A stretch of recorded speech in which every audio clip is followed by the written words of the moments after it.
Okay. Parliament ఎన్నికల్లో భాగంగా రేపు జమ్మికుంట పట్టణానికి ముఖ్యమంత్రి రేవంత్ రెడ్డి గారు రాబోతున్నారు. కరీంనగర్ పార్లమెంట్ అభ్యర్థి వెల్సాల రాజేందర్ గారు మరియు జిల్లా మంత్రివర్యులు పొన్నం ప్రభాకర్ గారు, శ్రీధర్ బాబు గారు, జిల్లా డిసిసి ప్రెసిడెంట్ ఎమ్మెల్యే కుమంపల్లి సత్యనారాయణ గారు మరియు విప్పు ఆది శ్రీనివాస్ గారు, లక్ష్మణ్ గారు, మొత్తం సుబ్బదండి ఎమ్మెల్యే గారు, ఇక్కడ ఉన్న సీనియర్ నాయకుల నుంచి బీసీసీ నుంచి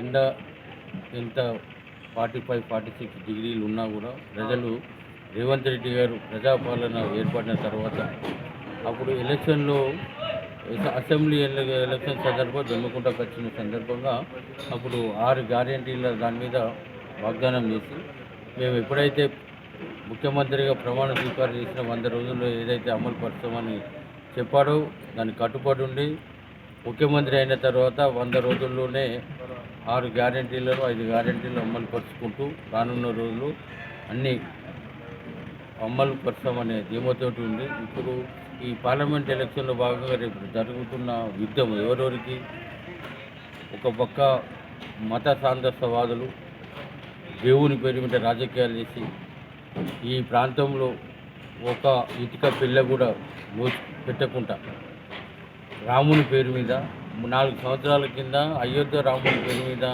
ఇక్కడ ఇటుకల నుంచి 2-3 కోట్ల రూపాయలు దండుకొని ఆ దేవుని పేరు చెప్పి బండి సంజయ్ ఇక్కడి నుంచి అయోధ్యకు తీసుకుపోయింది తప్ప ఇక్కడ ఉన్న సీతారామ గుడి ఉన్నది, అబ్బరాబాద్ భద్రాది, మరి ఇంత పెద్ద గుడి ఉన్నా కూడా ఒక ఇటుక పిల్ల కాదు, రూపాయి పైసా కూడా ఇక్కడ గుడికి రాకుండా ఇక్కడ ఏం చేయకుంటూ ఉండి మరి అలాంటి వ్యక్తికి మరి ఇప్పుడు ప్రజాపాలన మాకు ముఖ్యమంత్రి గారు అభ్యర్థి పెట్టినటువంటి కాంగ్రెస్ అభ్యర్థికి పోటీ జరుగుతున్నది.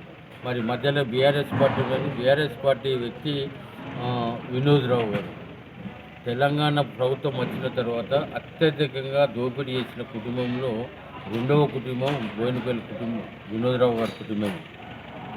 వాళ్ళు మొత్తం ఇది ఎవరు మాట్లాడతలేదు, దాని గురించి ఎవరు తీస్తలేరు.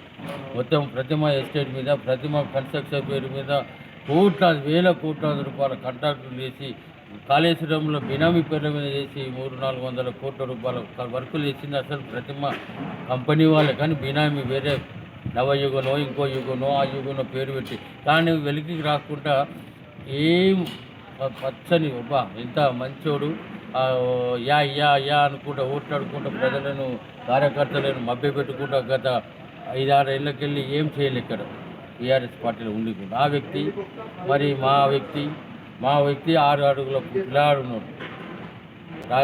వెల్సాల రాజేంద్ర గారు చెప్పి ఆయన ఎవరో తెలియదు కనబడతలేడు అంటే మరి ఆయన బండి సంజయ్ అంటుంటే మరి ఇప్పుడు ప్రజాపాలనలో ప్రజలంతా విసిగిస్తుంది.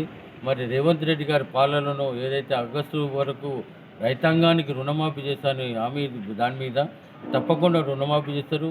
మహాలక్ష్మి కింద గృహలక్ష్మి కింద మరి 5 లక్షల రూపాయల ఈ గృహలక్ష్మి కింద నిరుపేదలకు ఇల్లు లేని వాళ్ళకు ఏదైతే 10 ఏళ్ళు డబుల్ బెడ్రూమ్లు ఇస్తారని చెప్పి జమ్మికుంట పట్టణంలో కానీ హుజరాబాద్ నియోజకవర్గంలో ఒక్క ఇల్లు కూడా కట్టకుండా పోయినటువంటి ఈ బీఆర్ఎస్ పార్టీ ఇక్కడ ఉన్న ఎమ్మెల్యే కానీ ఇప్పుడు ఎమ్మెల్యే అనుసరులు ఏం చేస్తున్నాయి, మొత్తము దౌర్జన్యంగా ప్రభుత్వ భూములు, అసైన్డ్ భూములు, పేద ప్రజల భూములన్నీ లాక్కొని మన రియల్ ఎస్టేట్ మాఫీగా తయారైన ఎమ్మెల్యే అనుసరులు ఇవన్నీ దృష్టిలో పెట్టుకొని ప్రజలంతా విసుగు చెంది మరి ఇటు బీఆర్ఎస్ ఇటు బీజేపీని ఓడగొట్టాలనే కృత నిశ్చయితో హుజరాబాద్ ప్రజలు గతంలో అసెంబ్లీ ఎలక్షన్లో 53,000 ఓట్లు వచ్చినాయి. ఇప్పుడు 1,00,000 ఓట్ల మెజార్టీ రావాలి, 1,00,000 ఓట్లు రావాలి. రేపు రేవంత్ రెడ్డి గారిని చూడడానికి మీటింగ్ అటెండ్ కావడానికి దాదాపు 70,000 మంది తరలి రాబోతున్నారు. చుట్టుపక్కల కాన్స్టిట్యూన్సీలో వాళ్ళే కాకుండా మా కాన్స్టిట్యూన్సీకి వెళ్ళే పట్టణం నుంచే 15,000 భవన్లు జమ్మికుంట పట్టణం అన్ని మండలాలకు వెళ్ళి 25,000-30,000 మంది ఇక్కడి నుంచే తీసుకొని మొత్తం అన్ని మండలాలు 70,000 మంది దాటే అవకాశం ఉన్నది కాబట్టి అట్లా ఏర్పాటు చేసిన పగటి పండుగ ఎవరికి ఇట్లా ఉంటాయి మంచిగా ఉంటుంది కాబట్టి అందరూ 1 గంట వరకు వచ్చి మరి ఈ సభను విజయవంతం చేయాల్సిందిగా విజ్ఞప్తి చేస్తున్నారు.